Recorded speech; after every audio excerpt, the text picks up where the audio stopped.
El Señor esté con ustedes. Y con tu espíritu. Evangelio de nuestro Señor Jesucristo según San Lucas. Gloria a ti, Señor.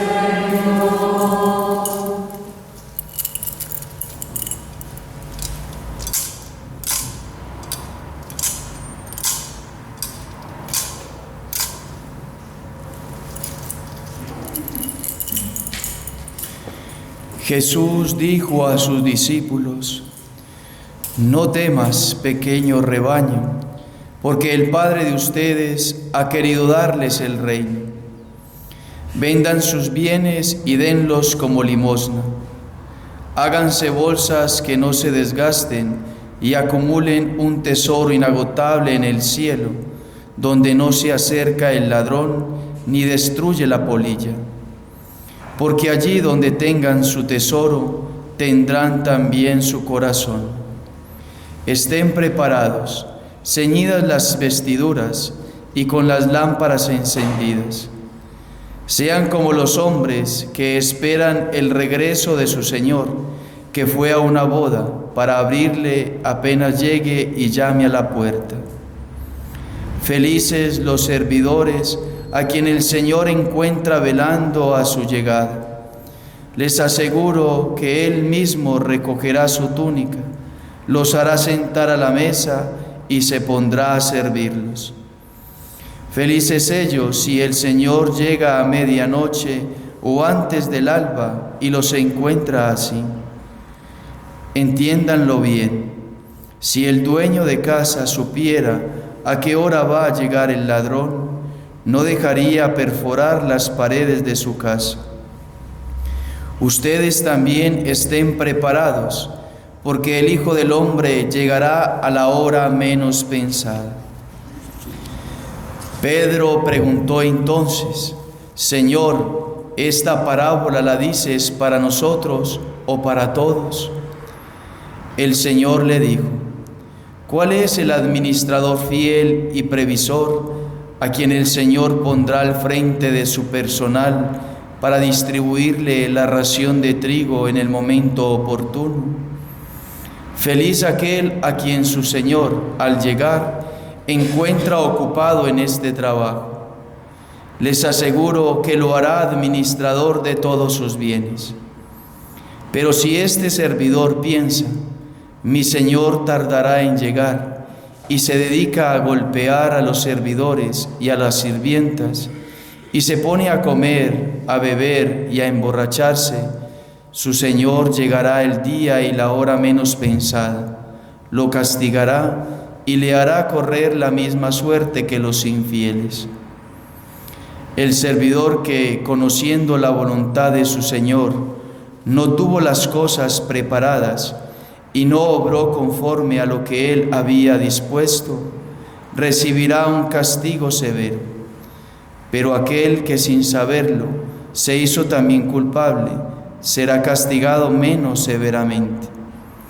Al que se le dio mucho, se le pedirá mucho, y al que se le confió mucho, se le reclamará mucho más. Palabra del Señor. Gloria a ti, Señor Jesús.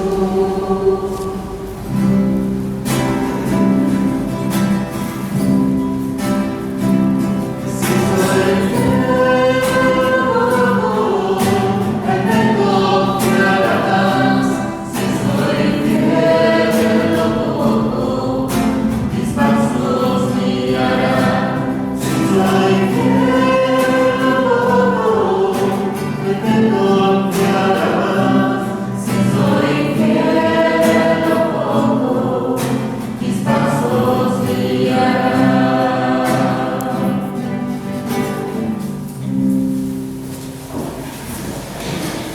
Queridos hermanos, celebramos en este domingo al Padre Celestial. Ven ustedes el cuadro que tenemos ahí, no es Cristo.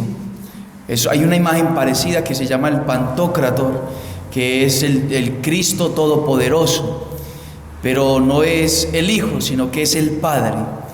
El Padre Celestial le habla interiormente a una religiosa, María Eugenia, en el siglo anterior, en 1932-1945, y le da una revelación acerca de su paternidad, de su amor de Padre, de su bondad de Padre, y pide algo específico, que sintamos al Padre cerca de nosotros, que no nos sintamos abandonados, sino que lo tengamos a Él como verdaderamente un padre es con sus hijos. El Padre nunca abandona a sus hijos.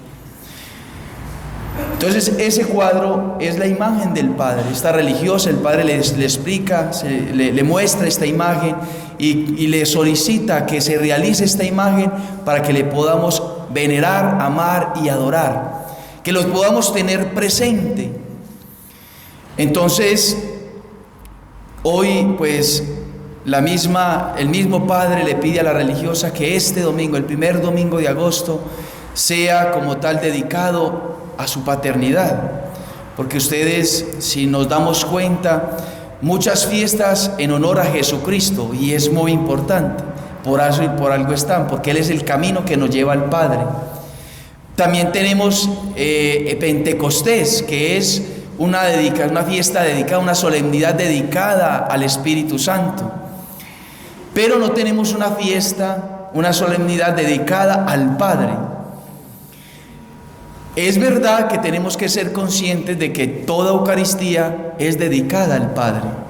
Y si nosotros somos un poco reflexivos sobre aquello que celebramos en la Santa Eucaristía, vemos que todas las oraciones que el sacerdote dirige, las dirige al Padre, la mayoría de ellas. Ya después de la doxología, cuando viene la oración del Padre Nuestro, ahí nos empezamos a dirigir a Cristo. Pero en general es una oración al Padre. La Eucaristía es la adoración al Padre. Ofrecemos a Cristo en adoración al Padre. Bendecimos al Padre a través de Cristo. Y nos ofrecemos nosotros a través de Cristo. Pero entonces hoy el Padre quiere que nosotros le recordemos con amor, con cariño, con bondad, que nosotros podamos tener ese Padre Celestial muy cerca de nosotros. Y es lo que vamos a ver en realidad en la liturgia de la palabra de hoy.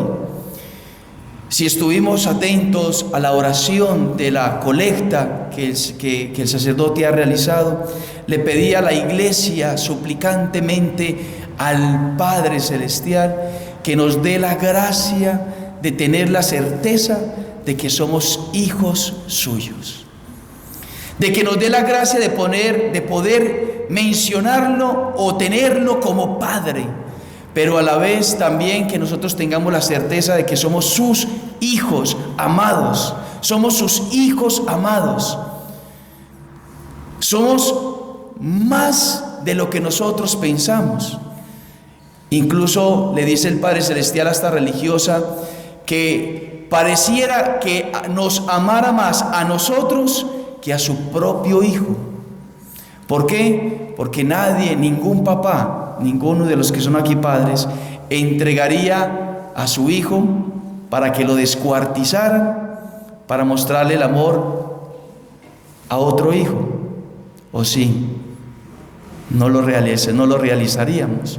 Pero el Padre entrega a su Hijo para que la humanidad lo descuartice, lo crucifique por amor a nosotros. Entonces dice Él que nos ama profundamente, que nos entregó a su único Hijo. Él nos quiere rescatar, Él nos quiere reclamar en el día de hoy. Él quiere que seamos verdaderamente sus hijos y que vivamos como hijos. Y por eso entonces hoy la liturgia de la palabra, en la carta a los Hebreos, nos decía el apóstol San Pablo, o el autor a la carta a los Hebreos, nos dice: la fe es la garantía de los bienes que se esperan, la plena certeza de las realidades que no se ven. La plena certeza de las realidades que no se ven.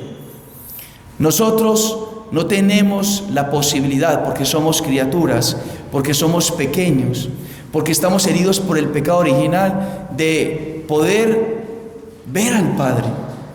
Es una realidad en la cual somos incapaces. Pero el Padre es nuestro Padre. Y aunque no lo veamos, está con nosotros y es nuestro Padre. Entonces, hoy la carta a los Hebreos, la liturgia, la palabra, nos va a decir que nosotros tenemos que enfocarnos en aquello que es verdaderamente importante. ¿Qué es más importante que el Padre?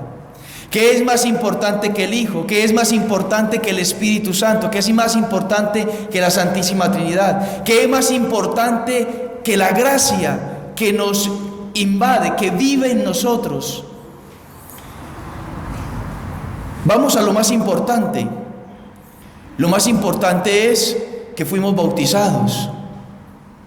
Hemos sido bautizados. Y en el misterio del bautismo, cuando el sacerdote dice: yo te bautizo en el nombre del Padre, del Hijo y del Espíritu Santo, ¿qué ocurre? No es una palabra lanzada o pronunciada al aire y ya, sino que esas palabras reproducen y modifican en el alma del bautizado la presencia real y verdadera de Dios como Padre, que nos entrega el Hijo por la acción del Espíritu Santo. Es decir, en el bautismo nosotros somos realizados, hechos hijos de Dios.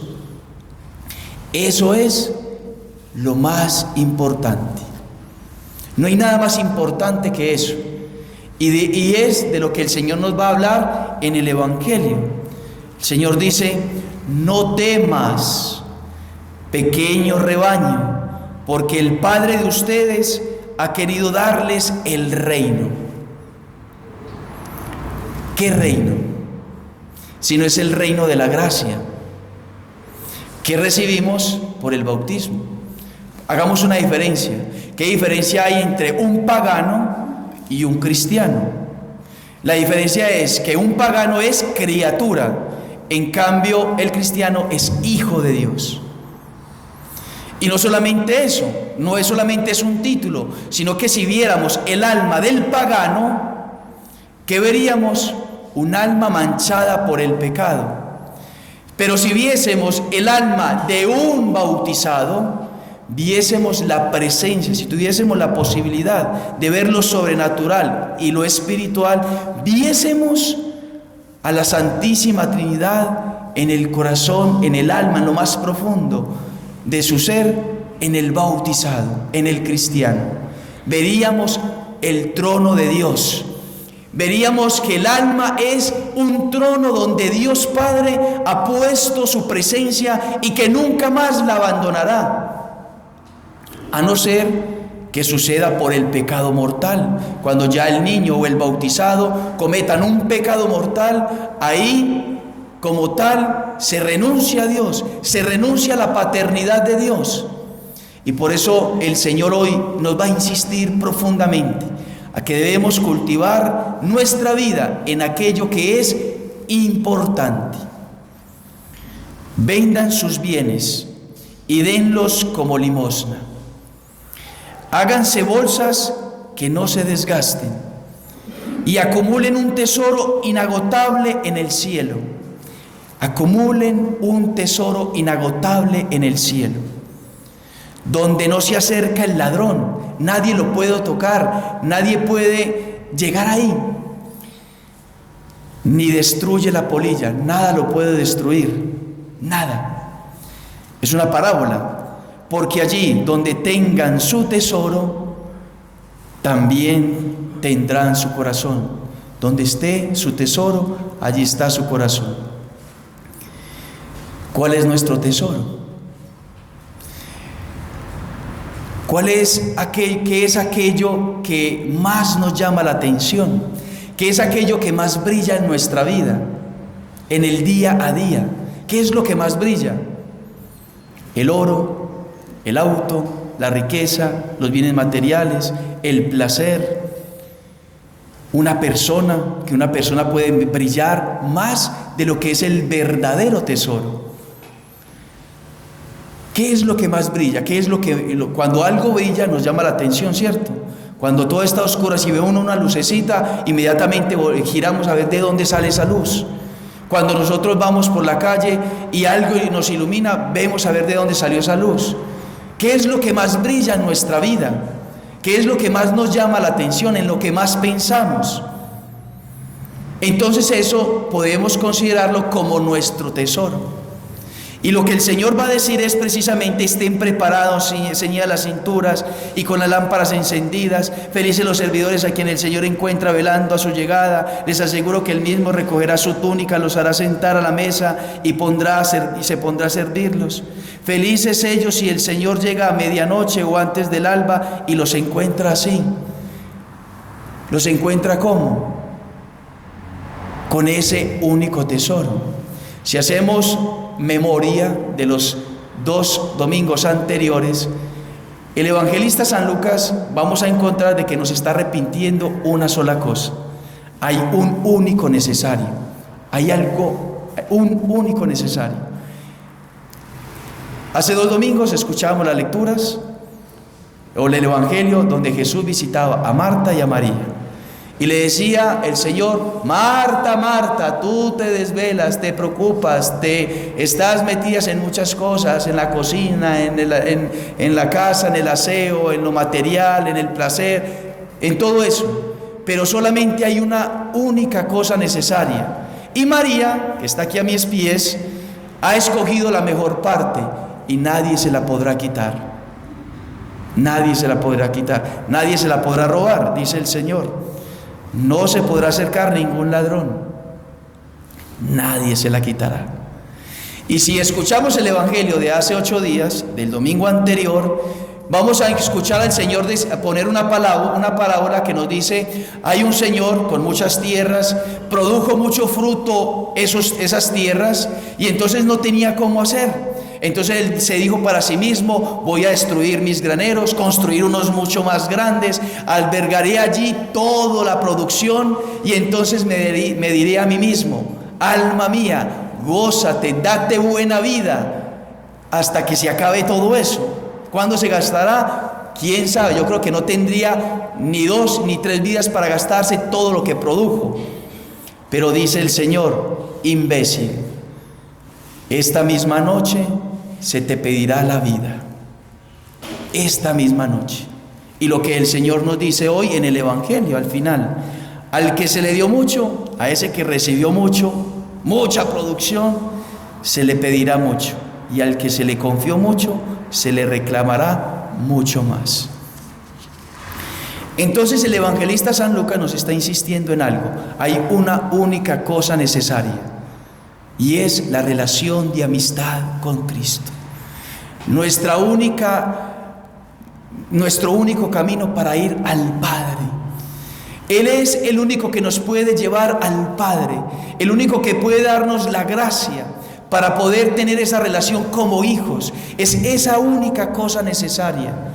Y por eso también le pedíamos, o le vamos a pedir en la oración, no recuerdo si es de las ofrendas o de la poscomunión, donde le vamos a pedir al Señor de poder ser peregrinos. No, ya me acordé, es en las peticiones, en las preces.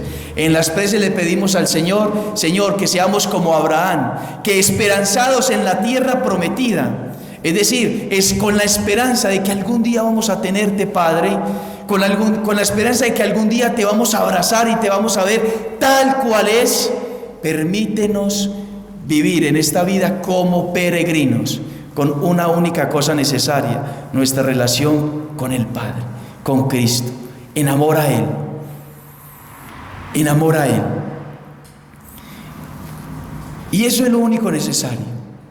Y de ahí no es que estemos despreciando las cosas materiales, y de ahí no es que estemos despreciando a la misma familia, sino que quien se dedica a una vida de intimidad, de unión con Dios, en cultivar la gracia, en estar en gracia, el estar en oración, entonces está de tal manera siendo llenado de esa paternidad, de ese amor divino, que usted va a tener amor para darle a todos generosamente, como Cristo se entregó generosamente.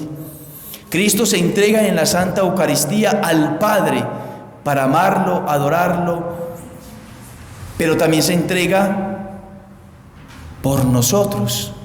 Y cuando nosotros vivimos una vida verdadera de filial a Dios, como hijos de Dios, nosotros no solamente nos entregamos al Padre, no solamente le servimos al Padre, sino que a imagen de Cristo nos donamos a nuestros familiares, a aquellos que amamos como Cristo nos amó.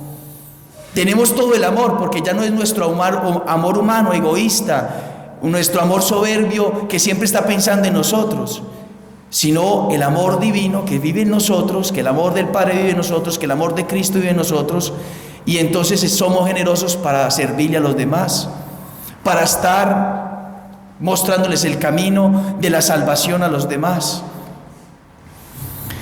Miren, este evangelio fue escrito en el año más o menos 65-67, y San Lucas, inspirado por el Señor, recordó estas palabras que había escuchado en la predicación de Pedro, en la predicación de Pablo, porque Lucas no estuvo como apóstol, no escuchó directamente estas palabras, las escuchó de los apóstoles, pero inspirado por el Señor, en ese momento escribe este evangelio: no temas, pequeño rebaño, porque el Padre de ustedes ha querido darles el reino.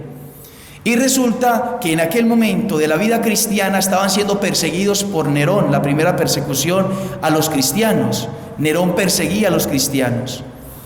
Y entonces los cristianos empezaron a poner sus seguridades no en la fe, no en el misterio sobrenatural de la gracia, sino en las cosas materiales. Y por eso el evangelista escribe esto. Entonces, hoy vemos que el mundo, quizá que una vez fue cristianizado, hoy está dejando de ser cristiano. En aquel momento en que se escribía el evangelio era un pequeño rebaño, como también hoy somos un pequeño rebaño. La diferencia es que en aquel momento iba en crecimiento y hoy viene en descendimiento, en decadencia. Basta con que uno diga: es que yo voy a Eucaristía todos los domingos sin faltar, o yo voy a Eucaristía durante la semana, yo voy y visito el Santísimo Sacramento allá en mi parroquia y le dedico una hora al Señor, para que las personas digan: este está como loco. No entienden.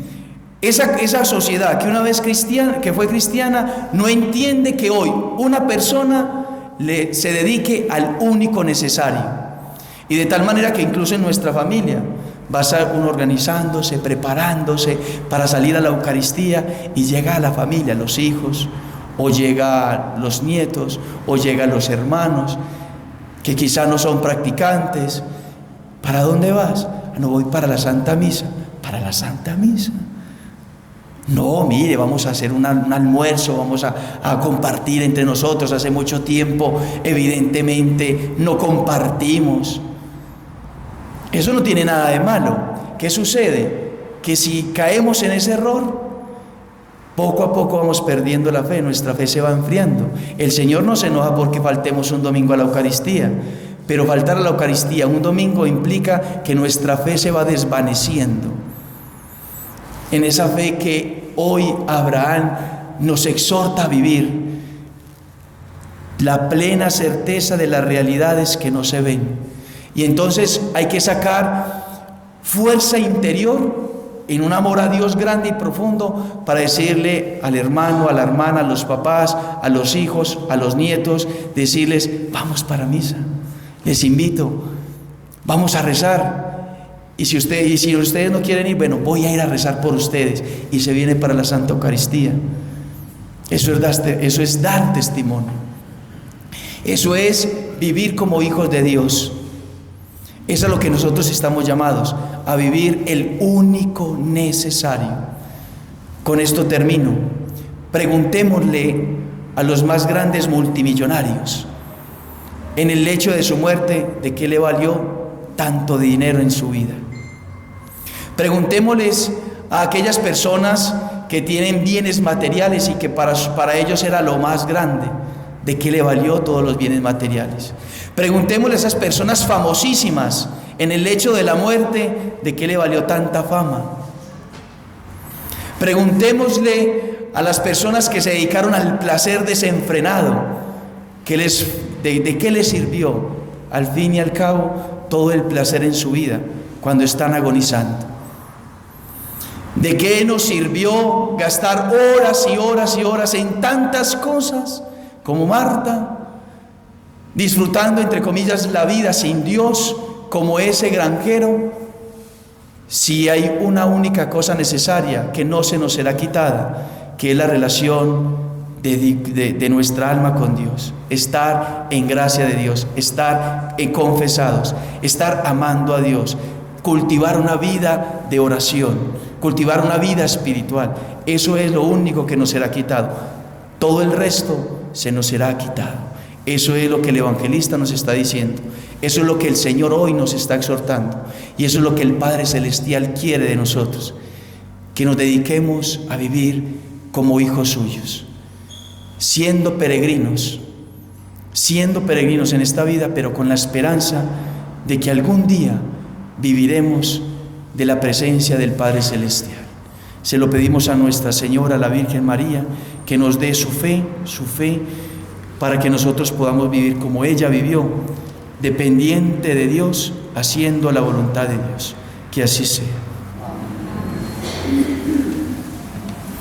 Creo en Dios Padre Todopoderoso,